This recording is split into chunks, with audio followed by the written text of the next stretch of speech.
சென்னையில் சரவணம்பட்டி பகுதியில் ஹபீபி படக்குழுவினர் பார்வையாளர்களை சந்தித்து கருத்துக்களை கேட்டறிந்தனர்.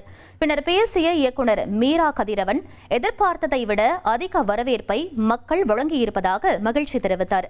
சிறப்பு விருந்தினராக கலந்து கொண்ட இயக்குனர் ராம் ஹபீபி படத்தை உருவாக்கி வெளியிட பல்வேறு தடைகள் இருந்ததாக கூறினார். இது ஒரு குறிப்பிட்ட சமூகத்திற்கான படம் அல்ல, தமிழர்களின் வாழ்வியலை பதிவு செய்யும் திரைப்படம் என்றும் தமிழ் சினிமா ரசிகர்கள் எப்போதும் நல்ல படைப்புகளுக்கு ஆதரவளித்து வருவதாகவும் அவர் கூறினார். தமிழர்களுடைய ஒரு வாழ்வியல் படம், தமிழர்களுடைய வாழ்வியல்ல நிறைய வாழ்வியல் இருக்கு. அதுல ஒரு வாழ்வியல் இந்த வாழ்வியல் இஸ்லாமிய படம். எனக்கு ரொம்ப நம்பிக்கை இருந்துச்சு. ஏன்னா தமிழ் சினிமா ஆடியன்ஸ் யார் நடிச்சிருக்காங்கன்னே தெரியாத ஒரு படத்தை, அந்த படம் நல்லா இருந்தா போதும், கதை நல்லா இருந்தா போதும், நாங்கள் பார்ப்போங்கிறத எனக்கு தெரிஞ்சு கடந்த 50 வருடமாவே ப்ரூவ் பண்ணிட்டு இருக்காங்க. அது பராசக்தியில தொடங்கி அது பசியா இருந்தாலும் சரி, உதிரி பூக்களா இருந்தாலும் சரி, பெயரே தெரியாம வரக்கூடிய அந்த படத்துக்கு உள்ளுக்கு மிகப்பெரிய ஆதரவு கொடுத்திருக்காங்க.